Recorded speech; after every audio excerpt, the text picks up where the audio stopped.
El 10 de diciembre de 1896 fallecía en San Remo, Italia, Alfred Nobel, empresario enriquecido gracias a la dinamita y a los cañones de guerra. Una hemorragia cerebral le causaba la muerte a sus 63 años. Dejaba la enorme fortuna que había amasado y un testamento que legaba la mayor parte a la fundación con su nombre, para aliviar, de algún modo, el peso de la culpa que lo había aquejado hasta sus últimos días. La fundación comenzó a funcionar en 1900 y su legado era distinguir con premios en metálico a personalidades destacadas en física, química, paz, fisiología o medicina y literatura. En el testamento ordenó que la Academia Sueca fuera la encargada de elegir al galardonado en esta última disciplina, precisando que se le concedería a quien hubiera producido en el campo de la literatura la obra más destacada en la dirección ideal.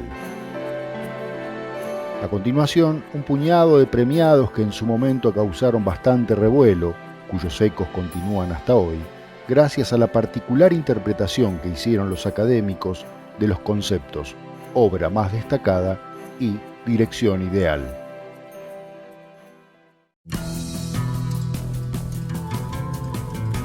La entrega del premio comenzó con polémica. Vivían Mark Twain, León Tolstoy, Machado de Asís, Henry James, Pérez Galdós, Strindberg, Pardo Bazán, Ibsen, Rubén Darío, Émile Zola, Joseph Conrad y muchos firmes candidatos a ser premiados. Sin embargo, ninguno de ellos lo obtuvo nunca y ese primer año le fue otorgado al poeta y filósofo francés Sully Prudhomme, quien había publicado su último poemario 13 años antes, titulado La felicidad.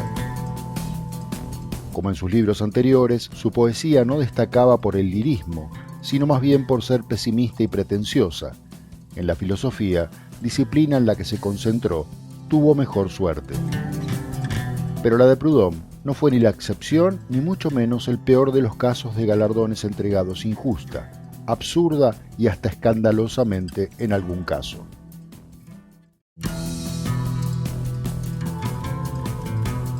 Ya en la segunda ocasión, la Academia Sueca le otorgó el premio al historiador y jurista Theodor Mommsen, de lengua alemana, cometiendo la que sería una de sus grandes meteduras de pata. De acuerdo al veredicto, Mommsen era el más grandioso maestro con vida del arte de la escritura histórica, con una especial referencia a su obra monumental, Historia de Roma. A los académicos no les importó que se tratara de una obra publicada casi medio siglo antes, por lo que, por cierto, era considerado una celebridad en toda Europa. Tampoco que sus últimos libros versaran exclusivamente sobre temas en los que era especialista: derecho constitucional romano y derecho penal romano. En definitiva, la mayor virtud literaria de Mommsen, si ello puede calificarse como literatura, fue dedicar su vida al estudio de la antigua Roma. Vale aclarar, no obstante, que su Historia de Roma sigue siendo reeditada y releída a lo largo y ancho del mundo, siendo una fuente ineludible para comprender la antigua sociedad romana. Ese año moría Émile Zola.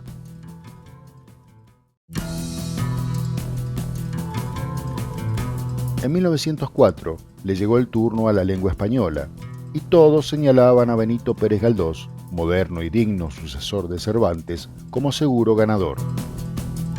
Sin embargo, el ingeniero José Echegaray fue el elegido, en reconocimiento a las numerosas y brillantes composiciones que, en una manera individual y original, han revivido las grandiosas tradiciones del drama español, dijeron los académicos.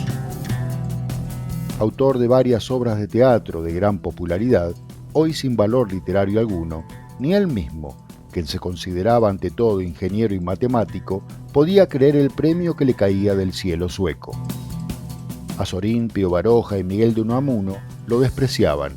Valle Inclán lo llamó viejo idiota. Sea como fuere, Echegaray era el menos indicado para el premio. Y el Nobel no torció la historia. Hoy es recordado como el más grande matemático español del siglo XIX, por sus aportaciones a la geometría y a la física, y por haber sido en varias oportunidades ministro en su país. Mediante presiones de la Iglesia y de los sectores más reaccionarios empoderados en la sociedad española, Benito Pérez Galdós nunca lo ganó.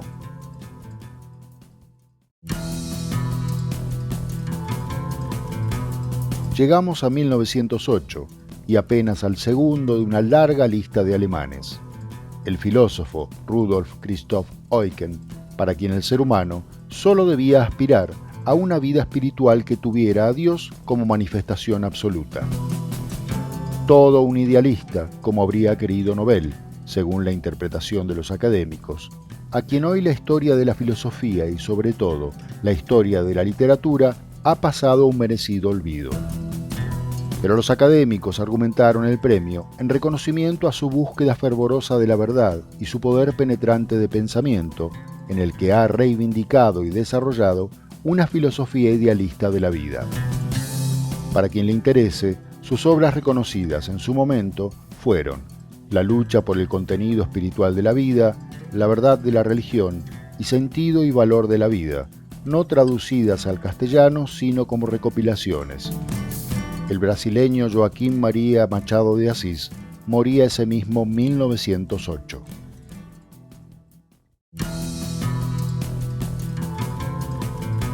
Por regla general y hasta de buena educación, ninguna institución o entidad otorga un premio a quien integra un sitial para decidir a quién entregárselo.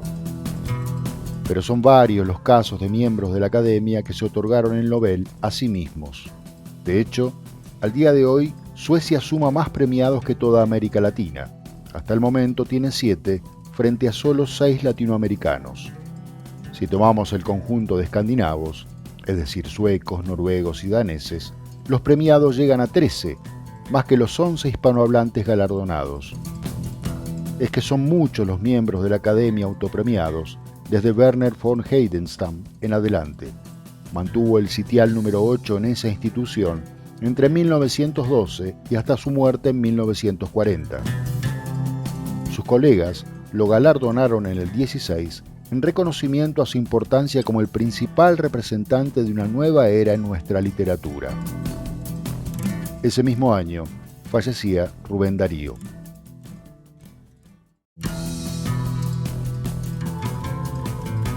En 1917 le otorgaban el Nobel a 2 escritores daneses, a Henrik Pontoppidan, considerado el exponente más representativo del naturalismo en su país, y a Karl Adolf Gjellerup.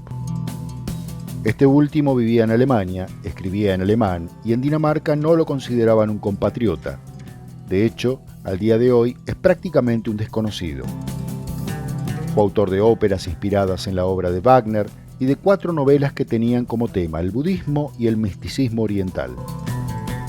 Los académicos decidieron premiarlo, textualmente, por su poesía variada y rica que se halla inspirada en ideales grandiosos. Es decir, por su origen escandinavo y porque escribía en alemán, lengua que en las primeras décadas del siglo XX maravillaba la intelectualidad sueca. De sus novelas, solo El peregrino Camanita alcanzó cierta repercusión durante las décadas siguientes, especialmente en países como Tailandia, donde es de lectura obligatoria.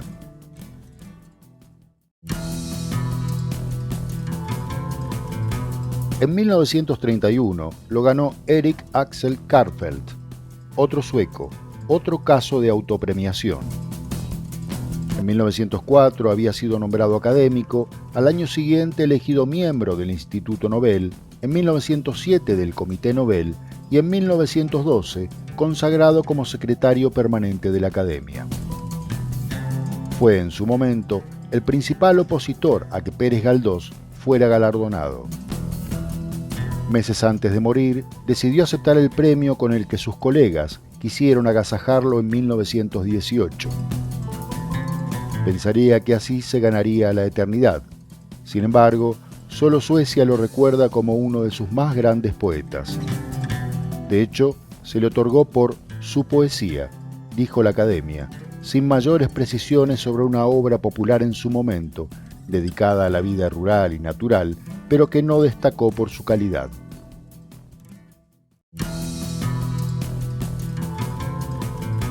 Con Per Lagerkvist En la segunda mitad del siglo XX se renovó la lista de autores suecos que, según el criterio de sus pares, eran merecedores del galardón, que todavía entonces, y a pesar de todo, conservaba cierto prestigio. Miembro de la Academia desde 1940 y hasta su muerte en 1974, fue autor de poemas, obras de teatro, cuentos, ensayos y novelas caracterizadas por un agudo pesimismo al indagar la naturaleza humana. Lo premiaron por el vigor artístico y la verdadera independencia de la mente, con los cuales intenta en su poesía encontrar las respuestas a las eternas preguntas que confrontan la humanidad. La tradición cristiana fue el tema central de sus obras, y su novela Barrabás, de 1950, es la más famosa, donde narra la vida del ladrón después de ser liberado de la crucifixión. Fue llevada 2 veces al cine, en Suecia en 1953 y en Hollywood en 1961, con Anthony Quinn encarnando a su protagonista. Aunque de cuando en cuando se reedita alguna traducción al castellano y al inglés, en general, la obra de Per Lagerkvist no ha superado bien el paso del tiempo.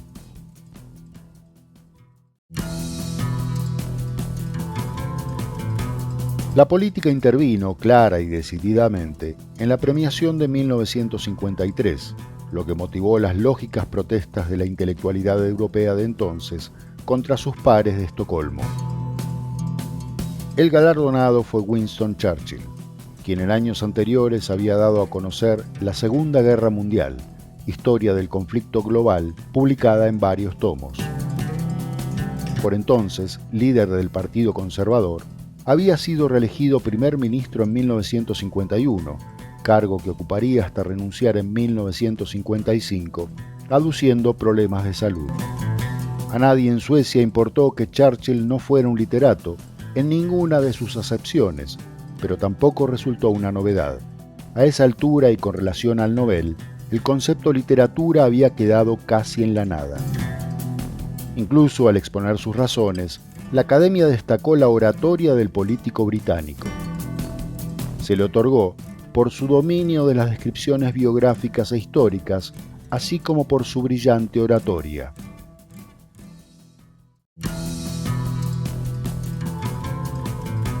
La sueca de origen alemán Nelly Sachs y el israelí Shmuel Joseph Agnon, también de origen alemán, compartieron el Premio Nobel de Literatura en 1966. La primera, por sus sobresalientes escritos líricos y dramáticos que interpretan el destino de Israel con una fuerza conmovedora, y el segundo, por su arte profundamente narrativo, con tópicos característicos de la vida del pueblo judío. En esta ocasión, los intelectuales instalados en Estocolmo parecen haber tomado partido en medio de un conflicto que en esos años estaba nuevamente en alza, hasta desembocar al año siguiente en la denominada Guerra de los 6 días. Con el Nobel se pretendía convalidar la vida del pueblo judío en el marco del destino de Israel, según los dictámenes de la Academia, en desmedro de los palestinos cuyas tierras eran ocupadas. Con excepción de algún volumen recopilatorio publicado de cuando en cuando, nadie recuerda hoy a Sachs, y a Agnon se lo considera en Israel una de las figuras más significativas de la literatura moderna en hebreo.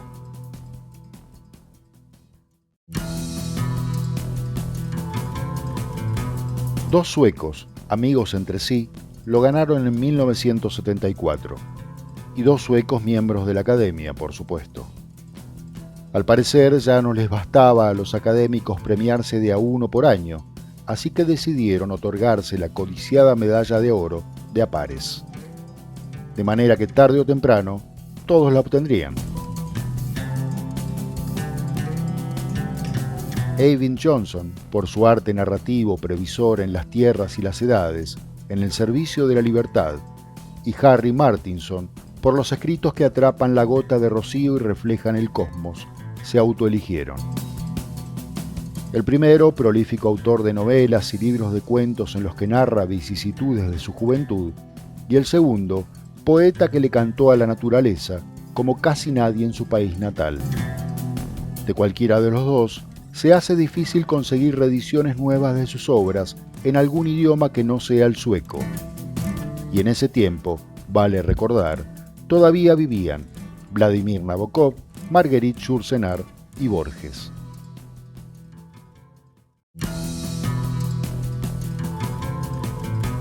Muchos celebraron que en 2004 una mujer volviera a ganar el Nobel de Literatura después de 7 hombres consecutivos, pero la elección de la austríaca parece no haber sido la mejor. La Academia se lo otorgó a Elfriede Jelinek por su flujo musical de voces y contravoces en novelas y obras teatrales que, con extraordinario celo lingüístico, revelan lo absurdo de los clichés de la sociedad y su poder subyugante.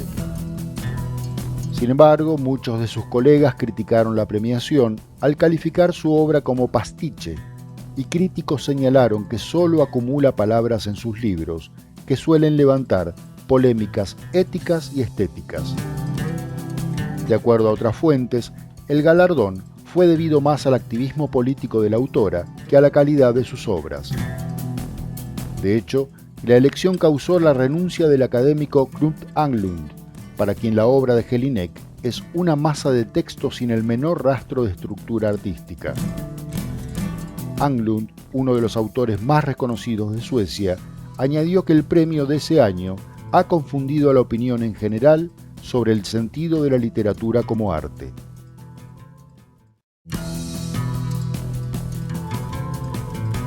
Y si de confusiones hablamos, llegamos a 2015. La Academia echó ese año más leña a la controversia sobre los límites de la literatura, del arte como tal, causando perplejidad en la comunidad literaria y en la sociedad interesada en los premios.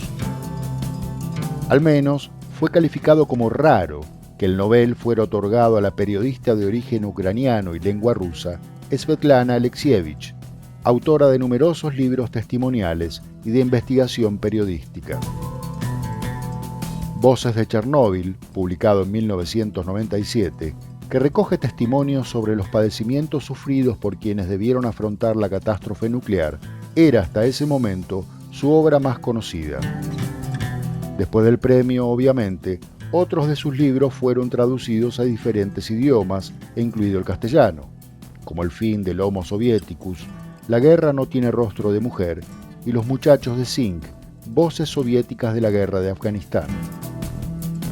Pero nada cambió con respecto a la cuestión central, si un premio literario podía otorgarse a quien no hacía literatura.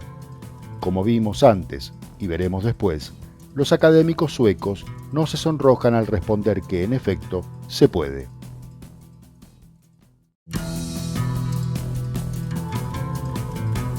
Llegando hasta aquí, después de lo visto y oído, podemos asegurar que el Nobel de Literatura al cantautor estadounidense Bob Dylan no fue el más escandaloso de todos. Tampoco será el último, seguramente. La Academia lo galardonó por haber creado una nueva expresión poética dentro de la gran tradición estadounidense de la canción. Pero él ni siquiera se molestó en buscar la medalla. Eso sí, causó enorme revuelo ya que, como en anteriores ocasiones, el premiado venía de una disciplina ajena a la del premio en cuestión. Las letras de canciones, por ahora, no son literatura, y sus libros de poemas no merecían tanto. Encima se trataba de una figura de enorme popularidad, por lo que medios y redes sociales reaccionaron con bastante perplejidad y desaprobación al conocerse el veredicto. Publicó entonces The New York Times. Es el primer músico en ganar el premio, y su elección es probablemente la más radical en la historia de los premios desde 1901.